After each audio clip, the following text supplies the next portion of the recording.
Greetings, ladies and managers, and welcome to the latest edition of Read TFOS, where I take old stories I've narrated and update into modern audio standards.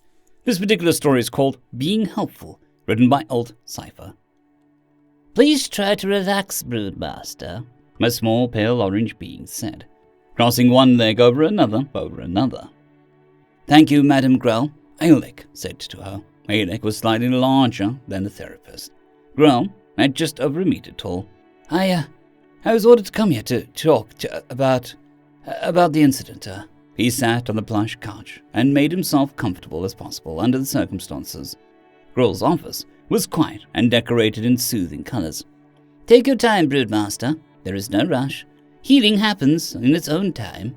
Grell's tiny face was open and patient. I'll start at the beginning, I guess.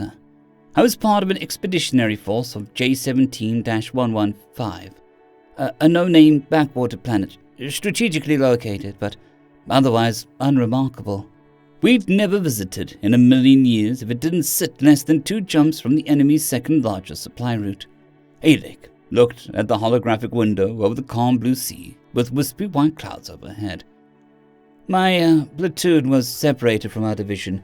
We were cut off and stuck between the enemy ground forces and a massive swamp. We found a place to hole up, but I still lost a third of my soldiers. Alec's voice choked off. That's when you called? Grell asked. Yes. We called for support. We had hoped for Murdoch or the Peruk troops. They were part of the expeditionary force as well, and we'd heard that they were in the area, but they sent... It's okay, Alec. Take your time. They sent humans. Alec burst out into great sobs. Grell waited for him to process it. Several snotty minutes later, Alec had composed himself and tried to carry on. We saw 2 fireballs coming in low from the east, Alec said. The fire snuffed out before they reached us, but they still landed hard. Have you ever seen a human up close? No. My practice is a bit specialized. Humans don't seem to require my services very often. Well, don't. They're massive. Almost twice my height and at least 5 times my weight. And these 2 that came to rescue us, massive even by human standards. But their size wasn't the worst part. Go on. You know that there's a reputation humans have about being reckless, taking too many risks. There's that old joke. A human designer is showing off his latest ship, and the hookered client asks how many escape pods it has. The human says, "What's an escape pod?" Well, it's not just a reputation. I mean, I'm not racist, but some stereotypes are real, you know. Grell just nodded. She'd learned long ago not to interject her personal feelings into her professional judgment. Anyway, these 2 humans that came to rescue us didn't come in a ship. They came in some kind of personal shield around an armored vacuum suit. They dropped out in low orbit, burned off the velocity, and landed within 10 meters of us with nothing more than armor they wore. Mind you, this is all during battle. There were at least a dozen heavy cruisers from both sides blasting away at each other in orbit, plus God knows how many fighter craft buzzing around. And these 2 jumped out of a spacecraft, fell damn near 500 kilometers through a pitched battle, and landed between an overwhelming enemy force and an impassable swamp. But do you know what the worst part was? No. They laughed when they took off their helmets. They laughed. They thought it was fun, and were already talking about doing it again. My goodness. After they were done slapping each other's backs, they came over to us, and I introduced myself as the Broodmaster. The one with dark hair said his name was Daryl, but we should call him Tex.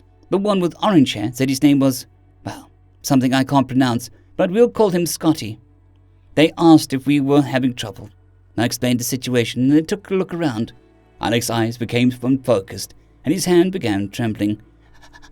They, Alex said, his voice falling into flat monotones, had come to rescue us.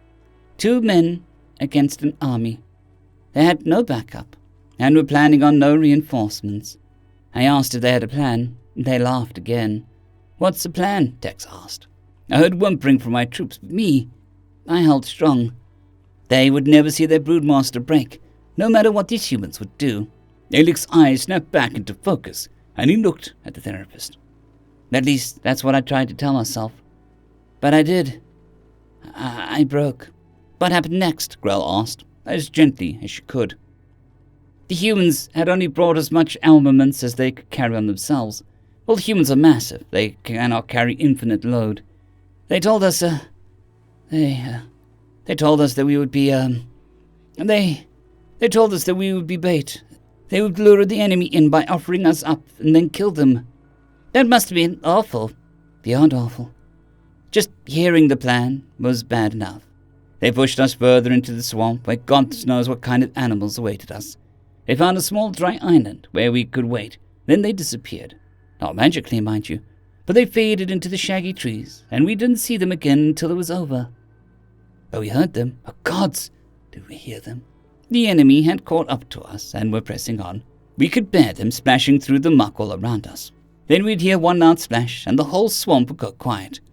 We learned later the humans were stalking them, and would use a blade, a damned blade, to kill any enemy that had been separated. Finally, the enemy spotted us clearly, visually, not on the scanners that they had been using to track us. There were dozens of them. We were outnumbered at least 5-1. That's when the humans... It's okay. I've read the report. If you can't continue, Growl said. No, I have to finish. The enemy was closing in, and we were facing certain death. The humans had rigged some sort of explosives before they left without telling us. Once the enemy was close enough, the humans detonated these claymores which had surrounded us. We were standing in the middle of a minefield without knowing it. When these explosives lit off, it was like being in the middle of a fireball. We watched as the enemy were blasted apart around us. Not all of them, but enough. The enemy survivors still had us outnumbered, but only 2-1 now. The humans popped out of their hiding spaces and had the enemy in crossfire. The surprise worked in their favor. 6 of my soldiers went catatonic between the fear, the explosions, and humans seeming to appear out of nowhere. It was more than they could handle. I was hanging on by the barest of threads. The humans' machine guns tore through the enemy, reducing them to strips of meat. There were more explosions as well, but I barely noticed them. By the end, the humans were covered head to toe in blood and mud. The enemy lay dead all around us. My troops were saved, physically, if not mentally. I was beyond numb by then, but one thing got me through. It's what nightmares have been about. And what is that? Standing there, covered in filth. They smiled again, perfect white slashes across those mud-covered faces. They had enjoyed it. They laughed again and congratulated each other. One of them, I couldn't tell which through the muck, said something about beer, and the other said something about whiskey. This was normal to them. Or, at least, not abnormal. They offered to evacuate us back to Earth, but, can you imagine a planet full of such insane beings? Even now, my mind recoils. I suppose we should be grateful that they are our allies. I'm not sure if they're more dangerous as friends or enemies. They're for certain dangerous when they're close. Eric paused to think, and they're probably dangerous when they're far. End of story. I'd greatly like to thank our Tier 5 channel members, Casper Arnholt, John Creighton, Manatharia, 050, Dragzoon WRE, and Elijah Silvercross. Thank you very much.